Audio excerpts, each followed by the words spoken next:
Halo teman-teman semuanya, kenalin nama aku Siva Fujia dengan NIM 2004752 dari kelas B Pendidikan Ekonomi 2020. Kali ini aku akan bahas sebuah materi mengenai pajak penghasilan pasal 25. Sebelum itu aku mau tanya dulu nih, kalian udah tahu belum sih apa itu pajak dan apa itu PPh pasal 25?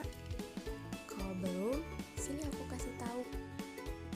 Berdasarkan Undang-Undang Nomor 28 Tahun 2007 tentang Ketentuan Umum dan Tata Cara Perpajakan, pajak adalah kontribusi wajib kepada negara yang terutang oleh orang pribadi atau badan yang bersifat memaksa berdasarkan undang-undang dengan tidak mendapatkan imbalan secara langsung dan digunakan untuk keperluan negara bagi sebesar-besarnya kemakmuran rakyat.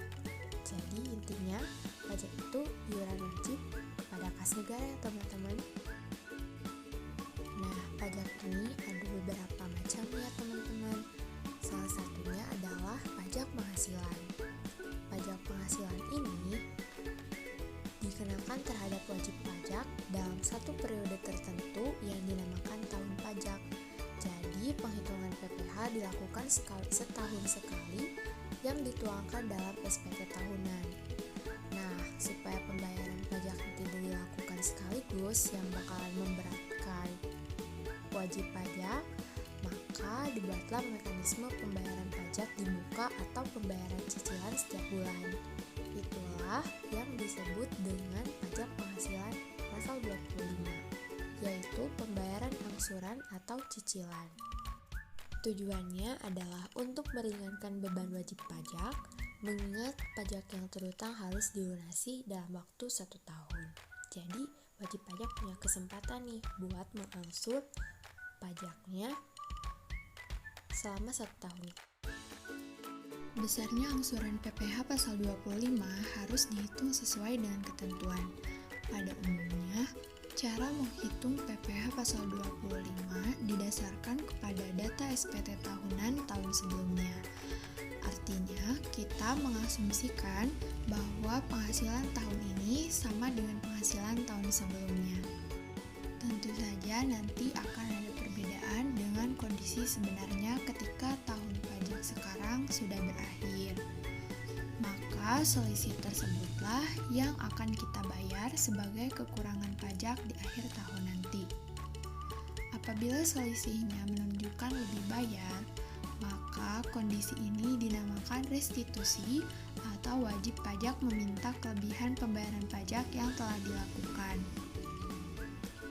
Pada umumnya, angsuran pajak ini adalah sebesar pajak penghasilan terutang menurut SPT tahunan pajak penghasilan lalu yang dikurangi dengan kredit pajak penghasilan pasal 21, 22, 23, dan pasal 24 dibagi 12 atau banyaknya bulan dalam bagian tahun pajak. Kasih contoh nih teman-teman, misalnya SPT tahunan 2011 menunjukkan data pajak penghasilan terutang sebesar 50 juta rupiah, kredit pajak PPh pasal 21, 22, 23, dan 24-nya sebesar 35 juta rupiah. Maka PPh pasal 25 tahun 2012 yang harus dibayar tiap bulan adalah 50 juta dikurangi 35 juta sama dengan 15 juta. Nah, 15 juta ini merupakan selisihnya. Jadi kita tinggal membagi 15 juta ini dengan 12 bulan. Maka besarnya PPh pasal 25 tahun 2012 yang harus dibayar tiap bulan sebesar Rp1.250.000. Kemudian jenis pembayaran angsuran. Terdapat 2 jenis pembayaran angsuran pajak penghasilan pasal 25 untuk wajib pajak orang pribadi. Yang pertama adalah wajib pajak orang pribadi pengusaha tertentu atau WPO-PPT, yaitu yang melakukan usaha penjualan barang, baik grosir maupun eceran, serta jasa dengan satu atau lebih tempat usaha. Cara menghitung PPh 25-nya adalah 0,75% kali omset bulanan tiap masing-masing tempat usaha. Yang kedua, wajib pajak orang pribadi selain pengusaha tertentu atau WPOPSPT, yaitu pekerja bebas atau karyawan yang tidak memiliki usaha sendiri. Cara menghitung PPh 25-nya adalah penghasilan kena pajak dikali tarif PPh 17 ayat 1 huruf A Undang-Undang PPh 12 bulan. Sementara itu, pembayaran angsuran PPh 25 untuk wajib pajak badan adalah penghasilan kena pajak dikali 25% tarif pasal 17 ayat 1 huruf B Undang-Undang PPh. Selanjutnya, batas waktu pembayaran. Wajib pajak diwajibkan untuk menyampaikan SPT masa selambat-lambatnya 20 hari setelah masa pajak berakhir. Bagi wajib pajak pengusaha tertentu, berlaku juga ketentuan sebagai berikut. Yang pertama, jika wajib pajak memiliki beberapa tempat usaha dalam satu wilayah kerja kantor pelayanan pajak, maka harus mendaftarkan masing-masing tempat usahanya di kantor pelayanan pajak yang bersangkutan. Yang kedua, wajib pajak yang memiliki beberapa tempat lebih dari satu wilayah kerja kantor pelayanan pajak harus mendaftarkan setiap tempat usahanya di kantor pelayanan pajak masing-masing tempat usaha tersebut didirikan. Yang ketiga, SPT tahunan PPh harus disampaikan di kantor pelayanan pajak tempat domisili wajib pajak terdaftar dengan batas waktu seperti pada ketentuan butir 2. Supaya jadi warga yang taat, yuk bayar pajak tepat waktu, karena bakalan ada sanksi buat wajib pajak yang terlambat bayar pajak loh teman-teman.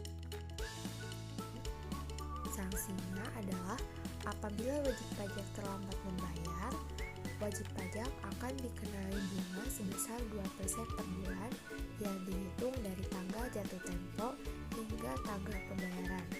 Misalnya nih, wajib pajak terlambat bayar untuk bulan Februari 2014. Lalu wajib pajak baru membayarkannya pada bulan Maret tanggal 16. Maka sesuai pasal 9 ayat 2A Undang-Undang KUP, wajib pajak dikenai bunga sebesar 2% karena keterlambatannya. Oleh karena itu, buat teman-teman yang sudah menjadi wajib pajak, jangan lupa bayar pajaknya ya. Udah sampai di ujung materi nih teman-teman. Materinya aku cukupkan dulu ya. Mohon maaf apabila dalam menyampaikan materi terdapat kekurangan dan kesalahan. See you on the next video. Bye.